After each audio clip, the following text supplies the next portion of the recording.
अस्सलाम वालेकुम dear viewers, hope you will be fine by the grace of almighty Allah. Dear viewers, आज के इस वाले वीडियो लेक्चर की शुरुआत हम करने वाले हैं क्वेश्चन नंबर 2 ऑफ एक्सरसाइज 7.3 के साथ। इससे पहले कि वो क्वेश्चन स्टार्ट हम यहाँ पे करें, मैं आपको बताना चाहूंगा कि लास्ट वाले बेटा जी वीडियो लेक्चर में हमने आपको बताया था, अगर हमारे पास में कोई भी ट्रायंगल होगा with the positional coordinates of its three vertices given, that is a of x1 y1, b of x2 y2, c of x3 y3, then we can find out the area of this such a triangle by means of the area of triangle formula, that is beta given as 1/2 of x1 into y2 minus y3 plus x2 into y3 minus y1 plus x3 into y1 minus y2 beta।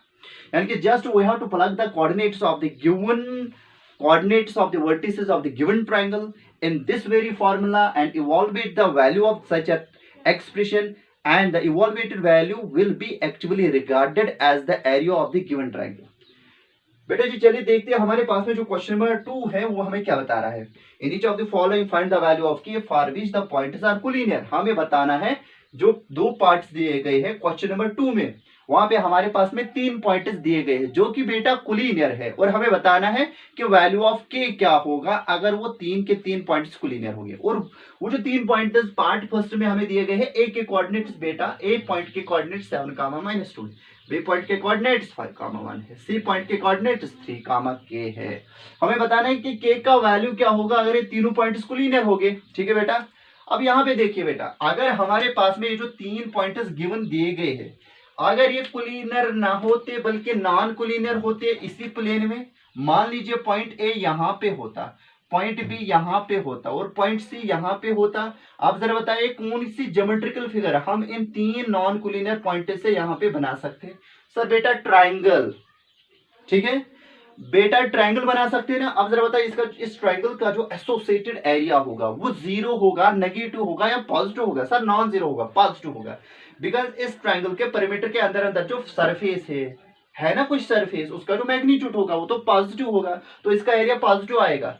अगर मैं इस point B को नई position दे दूंगा, इसको मैं खिसकाऊंगा नीचे, और नई पोजीशन इसकी मान लीजिए ये है B1।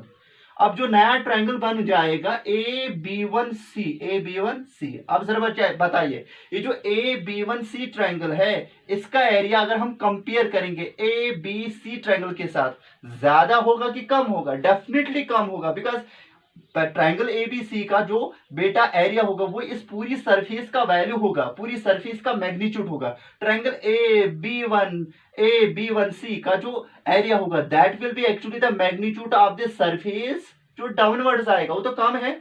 और मैं इस पॉइंट बी को नीचे खिसकाऊंगा, यहाँ पे नई पोजीशन इसकी मान लीजिए बेटा B2 है। अब मैं जरा बताइए AB2 और C नॉन कोलिनियर है ना, ज्वाइन करेंगे तो ट्रायंगल बनेगा। वो जो नया ट्रायंगल ये वाला बन गया, इसका जो एरिया होगा क्या वो ट्रायंगल AB1C से ज्यादा होगा कि कम होगा? डेफिनेटली कम होगा। इसका मतलब जू मैं पॉइंट बी को नीचे डाउनवर्ड्स ड्रैग कर रहा हूं तो एरिया ऑफ द ट्रायंगल जो हो रहा है ना बेटा वो डिक्रीज हो रहा है। इसकी नई पोजीशन हम यहाँ पे ले लेंगे closer to the line segment AC, ये B3 मान लीजिए। अब जरा बताइए ये जो B3 पॉइंट है बेटा यहाँ पे, is it collinear with the points A and C? No, it is non collinear. If we just join these 3 non-collinear points, I will get a triangle. What happens to the area? Sir area तो इसका कुछ ना कुछ होगा, ठीक है। और पिछले वाले ट्रायंगल जो ट्रायंगल AB2C है और AB1C है और ABC है उनसे कम होगा, बल्कि ये डिक्रीज हो गया। जो पॉइंट भी मैंने नीचे नीचे लाया, जो नया ट्रायंगल यहाँ पे फॉर्म हो रहा है बेटा, उसका जो एसोसिएटेड एरिया है वो बेटा घट रहा है। यहाँ पे क्या हो रहा है? घट रहा है, मतलब कम हो रहा है। अब अगर मैं इस पॉइंट बी को बेटा बिल्कुल लैंड कराऊंगा लाइन सेगमेंट AC के ऊपर, ये तीनों पॉइंट्स बन जाएंगे बेटा कोलिनियर। इस पॉइंट को बी को मैंने ड्रैग किया AC के ऊपर, ये तीनों पॉइंट्स बन जाएंगे कोलिनियर। अब जो यहाँ पे ट्रायंगल में फॉर्म करना चाहूंगा बेटा वो एक लाइन सेगमेंट की तरह दिखेगा, मतलब ट्रायंगल वैनिश हो गया। मतलब ट्रायंगल जब वैनिश हो गया उसका जो एसोसिएटेड एरिया होगा वो 0 होगा। इसका मतलब whenever we have 3 points in a plane which are collinear, जो उनसे हम ट्रायंगल फॉर्म करेंगे वो बेटा बिल्कुल लाइन सेगमेंट की तरह दिखेगा, लेकिन उसका एरिया कितना होगा? उसका एरिया बेटा 0 के बराबर होगा. It means that if we have 3 points in a plane, such that they are collinear, then the area of the triangle formed by those 3 collinear points will be beta 0. अगर 3 non collinear points होंगे उनसे जो triangle बनेगा उसका area non zero होगा. लेकिन अगर 3 points दिए गए हैं, अगर ये 3 के 3 पॉइंट्स कोलिनियर है तो इनसे जो ट्रायंगल हम इमेजिन करेंगे, सपोज बन जाएगा इनसे एक ट्रायंगल, हम अज्यूम करेंगे, लेट अस अज्यूम के इनसे एक ट्रायंगल बन जाएगा, उसका एरिया इस एक्सप्रेशन के बराबर होगा. लेकिन इसका एरिया क्या होगा? उसका एरिया क्या होगा बेटा? 0 होगा. I will just equate this very expression with 0. लेकिन यहां पे बेटा अगर आप देखोगे ना, x1 y1 x2 y2 x3 हमें दिया गया है, लेकिन जो y3 है बेटा that is in terms of variable के, उसको हमें सिंप्लीफाई करना है और वहां पे हमारे पास में एक इक्वेशन आएगी इन टर्म्स ऑफ के, उसको सॉल्व करेंगे, that will be the required value of की. उम्मीद करते हैं कि ये आपको समझ में आया होगा. ठीक है, तो वही हम यहाँ पे करने वाले हैं. चलिए बेटा, इसका पहला पार्ट मैं आपको दिखाऊंगा. बेटा ये पहला पॉइंट है, मतलब अगर इसके आर में मान के चलूंगा, ये 3 जो पॉइंट है ये वर्टिसेस ऑफ ट्राइंगल है, तो इस पॉइंट ए के कोऑर्डिनेट्स को मैं तशबीह दे दूंगा x1 y1 के साथ, इस पॉइंट बी के कोऑर्डिनेट्स को x2 y2 के साथ तशबीह दे दूंगा, और पॉइंट सी के कोऑर्डिनेट्स को x3 और y3 के साथ तशबीह दे दूंगा. ओके बेटा, मैं यहां पे वही लिखूंगा. Here the coordinates of the vertices are,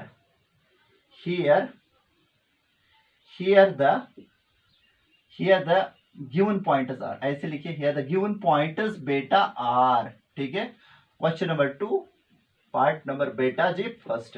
here the given points are, बेटा एक पॉइंट है a of x1 y1 is equal to a of 7 comma minus 2. is it so? यहां पे दूसरा पॉइंट है b of x2 comma y2 is equal to बेटा जी b of 5 comma 1, और तीसरा जो पॉइंट है that is point C of x3 comma y3 बेटा जी, y3 बच्चे वो किसके बराबर आएगा? c ऑफ 3 कामा k. मैं ऐसे लिखूंगा, as the given pointers बेटा जी a b and c are collinear pointers. Collinear points क्या होते हैं बेटा? जो एक ही लाइन के ऊपर लाई करते हैं. As the given points A B and C are collinear, so area of triangle A B C will be equal to बेटा जी 0 के बराबर. इसका मतलब जो इनसे हम ट्रायंगल फॉर्म करेंगे डेफिनेटली उसका एरिया 0 होगा, वो लाइन की तरह दिखेगा, लाइन सेगमेंट की तरह दिखेगा, विच इंप्लाइज दैट. अब यहां पे हम क्या करेंगे, किसी भी ट्रायंगल का area in terms of the positional coordinates हमें ये एक्सप्रेशन देती है ना बेटा, इसी एक्सप्रेशन को हम इस एरिया ऑफ ट्रायंगल एबीसी को हम रिप्लेस करेंगे इस एक्सप्रेशन के साथ. दैट इज बेटा 1/2 of x1 into y2 minus y3 बेटा प्लस आएगा x2 into y3 minus y1 plus आएगा x3 into बेटा y1 माइनस y2. ठीक है, तो इसको bracket close, long bracket close. क्या करेंगे अब सर? ये जो प्रिस्क्राइब्ड कोऑर्डिनेट्स यहाँ पे दिए गए हैं इनका वैल्यू सब्स्टिट्यूट करेंगे यहाँ पे, लेकिन ये किसके बराबर आएगा? This is equal to 0, because area of triangle ABC को मैंने इस एक्सप्रेशन से रिप्लेस किया. इक्वल टू है ना बेटा, इक्वल टू यहाँ पे है और राइट साइड में बेटा जी 0 के बराबर है. इस ट्रायंगल का एरिया 0 के बराबर है. Now just plug the values of x1 y1 x1 x2 x1 y1 x2 y2 and x3 y3. we are going to observe what we will get. okay, यहाँ पे what is the value of x1? that's beta 7. y2 minus y3. what about the value of y2? ये y2 और y3 है, 5 minus 3 आएगा बेटा, 5 minus 3. y2 minus y3 मतलब ये है ना y2, ये है y3, y का बेटा 1 minus k. sorry बेटा, that's 1 minus k. is it so? पहले x1 आएगा, x1 का वैल्यू 7 है बेटा जी, फिर आएगा बेटा y2 माइनस y3 बेटा आएगा, ये x1 x2 x3 है, और ये y2 और y3 है, 1 माइनस k आएगा, प्लस आएगा बेटा x2. What about the value of x2? That is बेटा 5 आएगा, और y3 minus y1. What about the value of y3? That's k. And what about the value of y1? That's minus 2. y3 y1 minus 2. यहाँ पे क्या आएगा? k minus times और k minus times what about value of y1 that is बेटा -2। ये आएगा बेटा यहाँ पे -2। जो भी नेगेटिव कोऑर्डिनेट होगा उसको आपको बेटा ब्रैकेट में लिखना पड़ेगा। प्लस आएगा बेटा x3 का वैल्यू 3 है, x3 का वैल्यू 3। और फिर आएगा y1 minus y2, y1 y2, y1 का वैल्यू -2 और y2 का वैल्यू 1, y का -2 फिर माइनस अपनी फार्मूला का, और जो बेटा y2 का वैल्यू है वो +1, मतलब यहाँ पे +1 आएगा और bracket close which is equal to 0, which implies that बेटा ये जो 1/2 है यहाँ पे it is multiplied to whole expression. जब मैं इसको राइट साइड में ट्रांसपोज करूंगा it is going to be multiplied to the 0। ये यहाँ पे 0 को बेटा जी मल्टीपल होगा, ठीक है, वही हम करने वाले हैं। यहाँ पे क्या आएगा बेटा, this will be equal to बेटा 7 1s are 7, 7 1s are 7 और 7 इंटू के बेटा -7k आएगा। उसके बाद में आएगा बेटा 5k, 5 इंटू के दैट्स 5k। ये आएगा बेटा यहाँ पे माइनस माइनस हो गया प्लस, +2, 5 2s are बेटा आएगा 10, ओके। और उसके बाद में यहाँ पे आएगा बेटा -2 -1, -2 -1 वो कितना आएगा -3 into 3 that is 3 3s are 9 that is बेटा -9 इक्वल टू 0। और यहाँ पे बेटा मैं इसको मल्टीपल करूंगा 2, क्योंकि जो यहाँ पे डिवीजन में 2 था उसको हमने यहाँ पे मल्टीपल किया, ठीक है।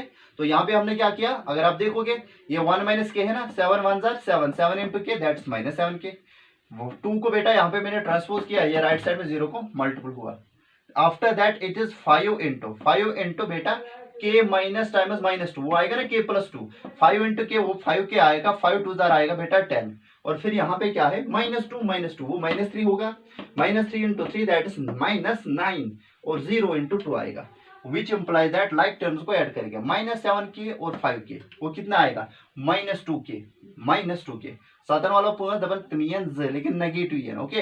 अब यहाँ पे क्या करेंगे बेटा 10 में से 9 वो कितना आएगा 1 आएगा, वो 1 हम 7 के साथ ऐड करेंगे, वो कितना आएगा 10 प्लस बेटा यहाँ पे 1 + 7 + 1, 10 में से 9 तो 1 आएगा, उस 1 को जोड़ेंगे 7 के साथ, वो आएगा बेटा 8 + 8 आएगा is equal to beta 0 into 2 that 0, which implies that -2k will be equal to -8, minus और minus cancel, 2 1s are 2, 2 4s are 8, which implies that k का जो रिक्वायर्ड वैल्यू है दैट इज 4 बेटा। यानी कि यहाँ पे जो रिक्वायर्ड